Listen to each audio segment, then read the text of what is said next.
Ramsey Coleman disait toujours que Dieu utilisera n'importe qui si vous en payez le prix. Je ne savais pas quel était le prix. Je sais maintenant que c'est la prière. La prière est le prix. Le temps passé avec Dieu est le prix. Et personne ne veut payer parce que nous n'avons pas le temps. Les gens n'ont pas le temps. Oh, ils disent qu'ils n'en ont pas. Oh oui, vous en avez. Vous ne voulez pas juste le faire. Nous avons tous le temps. Nous avons le temps de regarder le journal. Nous avons le temps de regarder des programmes stupides à la télévision. Nous avons le temps de parler aux gens qui ne se soucient pas de nous au téléphone et qui se plaignent même que nous les dérangeons. Vous avez le temps de parler aux membres de la famille pour qui vous ne devrez pas vous empresser. Nous avons le temps pour tout. Ne pouvez-vous pas consacrer à Dieu 1 heure de ce temps? Bien sûr que vous le pouvez. Nous le pouvons tous. Eh bien, je suis fatigué. Levez-vous, prenez une douche et parlez à Dieu. Je me repose, c'est ce que l'on dit. Eh bien, vous pouvez facilement récupérer si vous voulez regarder la télévision. Laissez-moi vous dire quelque chose. Plus vous vieillirez, plus vous verrez que je vous donne la vérité. Parce que vous les jeunes, vous ne vous en souciez pas. Vous dites que tout va bien. Mais ça ne durera pas longtemps. Faites-le avant qu'il ne soit trop tard. Je veux parler de la puissance avec Dieu. La puissance avec Dieu. Et ça, c'est très important. L'Écriture dit dans Jacques chapitre 4, verset 3, il dit, « Vous demandez et vous ne recevez pas parce que vous demandez mal. » La puissance avec Dieu dépend de la prière. Et je veux partager la parole avec vous aujourd'hui sur cette vie étonnante de la prière.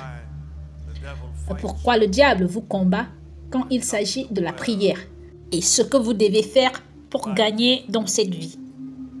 Ésaïe 59, verset 16. Et il vit qu'il n'y avait personne.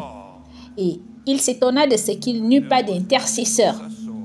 Et son bras le sauva et sa justice le soutint. Quel verset puissant! Dieu cherchant quelqu'un pour prier et il n'en avait pas trouvé. Ésaïe 64, verset 7.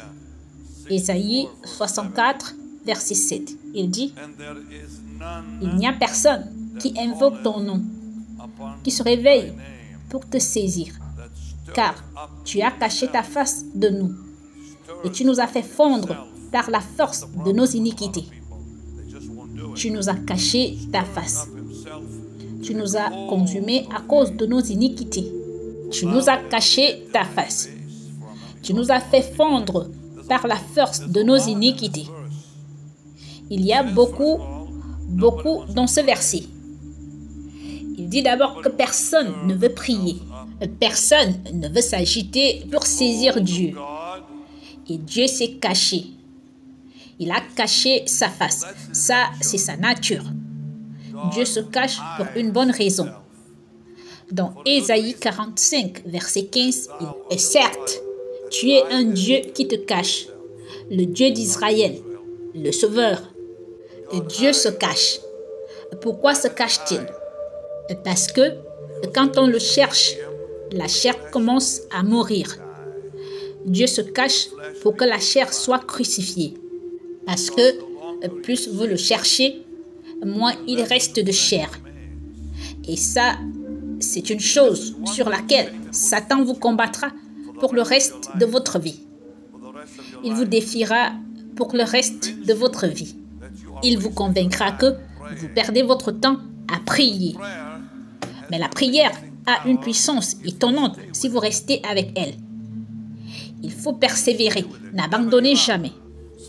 Donc, vous priez pour vos enfants. Vous priez pour un fils qui se drogue. Vous priez pour une fille qui fait quelque chose qu'elle ne devrait pas faire. Cela peut prendre des années avant que vous ne voyez le miracle.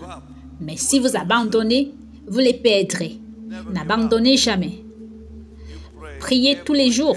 Ne manquez pas un jour.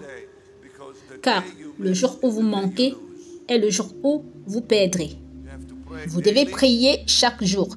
Restez en contact avec Dieu tous les jours. Pourquoi quotidiennement? Parce que nous nous rouillons. Nous développons de la rouille dans l'esprit. Donc, si nous ne prions pas quotidiennement, nous devenons rouillés. Nous avons des difficultés à trouver Dieu. Nous avons des difficultés à trouver Dieu le 3e et le 4e jour parce que nous avons manqué un jour ou deux.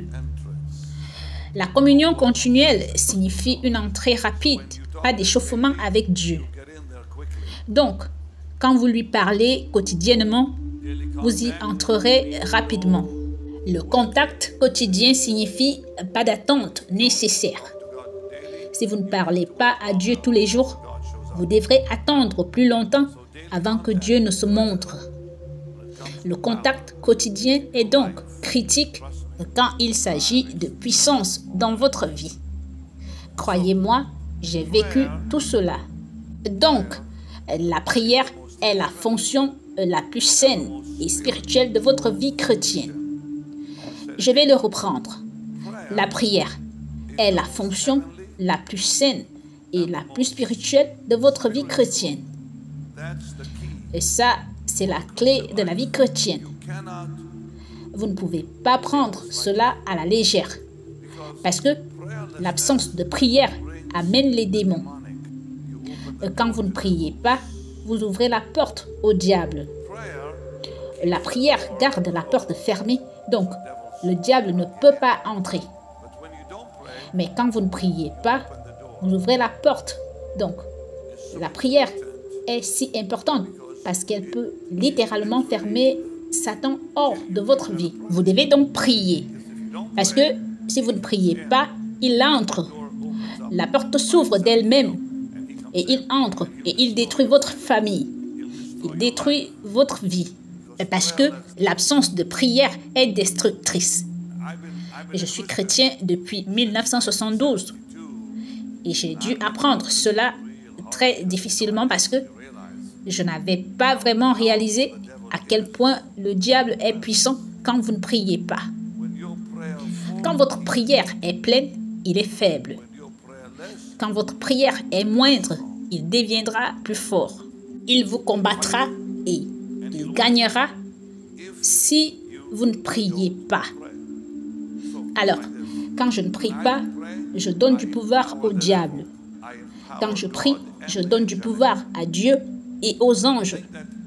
Je pense que les anges deviennent plus forts quand je prie. C'est dans les psaumes.